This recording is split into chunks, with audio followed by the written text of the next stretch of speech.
প্রতিটা ঘরেই আমার মনে হয় বাচ্চারা বিরিয়ানি খুবই পছন্দ করে। কিছুদিন পরপরই আবদার করে বিরিয়ানি খাওয়ার জন্য। কিন্তু একটা পাতিলে মাংস কষা করতে হয়, তারপর আরেকটা পাতিলে পোলাও রান্না করতে হয়। এসব ঝামেলার কারণে আমরা মায়েরা একদমই বিরক্ত বোধ করি।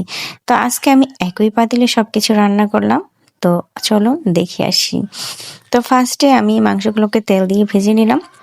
উপর থেকে একটু লবণ ছিটিয়ে দিলাম। তারপর কিছুক্ষণ ভাজা হয়ে গেলে সেখানে আমি সেই ভাজাগুলোর সাথে আমি কিছু আলু কেটে দিলাম। আলু ছাড়া তো আমার বাচ্চাদের বিরিয়ানি একদমই হয়ই না, চলে না বলেই কথা। আর প্রতিটা বাচ্চা আসলে আলু খুবই পছন্দ করে, আমরা নিজেরাও পছন্দ করি। তো তারপর আলুটা কিছুক্ষণ ভেজে নিলাম। ভেজে নেবার পর দিয়ে দিলাম পেঁয়াজ কুচি। পেঁয়াজ কুচিটা দিয়েও কিছুক্ষণ ভেজে নেবার পর আদা এবং রসুন বাটা দিয়ে দিলাম। আপনারা চাইলে বিরিয়ানিতে কোনো বাটা মশলা ব্যবহার করলে সেটাও এই পর্যায়ে দিয়ে দিতে পারেন। আমি শর্টকাট করার জন্য বাজার থেকে রাঁধুনি যে মশলাটা পাওয়া যায় বিরিয়ানি সেটা নিয়ে এসেছিলাম। আর আমার ঘরে কিছু মশলা করা থাকে আমার পার্সোনাল, তো সেগুলো দিয়ে আমি মাঝে মাঝে বিরিয়ানি রান্না করি, খুবই টেস্ট হয়। তো এগুলা দিয়ে আমি কিছুক্ষণ নেড়ে চেড়ে মশলাগুলো মিশিয়ে নিলাম। অল্প পরিমাণে পানি দিয়ে দিয়েছিলাম, দিয়ে সবগুলোকে জাল দিয়ে নিয়েছিলাম।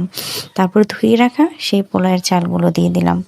পোলাওয়ের চাল আমরা অবশ্যই জানি বিরিয়ানি রান্না করতে একটু ভালো করে ভাজা ভাজা করতে হয়, আবার ভাজা না করলেও হয়। তো আমি এখানেই কিন্তু সবগুলো দিয়ে খুব সুন্দর করে ভেজে নিয়েছিলাম।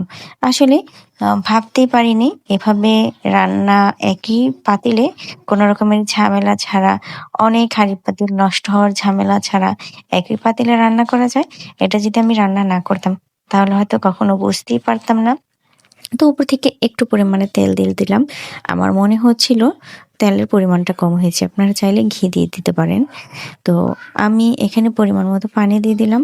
সবসময় মনে রাখবেন ১ কেজি পরিমাণে যদি বিরিয়ানি রান্না করেন তাহলে অল্প একটু পানি কম দিবেন, দেখবেন আপনার বিরিয়ানিটা একদম পারফেক্ট ভাবে ঝরঝরে হয়ে যাবে। তো আমি এখানে প্রায় ১ কেজি থেকে অল্প পরিমাণে পানি দিয়ে দিয়েছিলাম। দিয়ে কিছুক্ষণের জন্য ঢেকে দিয়ে দিয়েছিলাম। কিছুক্ষণ পর দেখুন আমার বিরিয়ানির সেই লাস্ট লোকটা।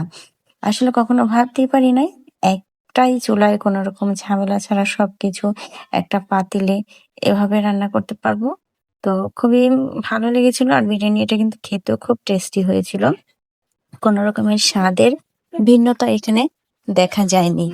তো আমার বাচ্চারা তো খুবই পছন্দ করেছিল। আর আমি ভাবছিলাম কোন রকমের ঝামেলা ছাড়া আরেকটা পাতিলে আবার মাংস কষা করব, তারপর পোলাও আরেকটা পাতিলে রান্না করব, এরকমের ঝামেলা ছাড়া এখন থেকে আমি এইভাবেই বিরিয়ানিটা বাচ্চাদের রান্না করে দেবো।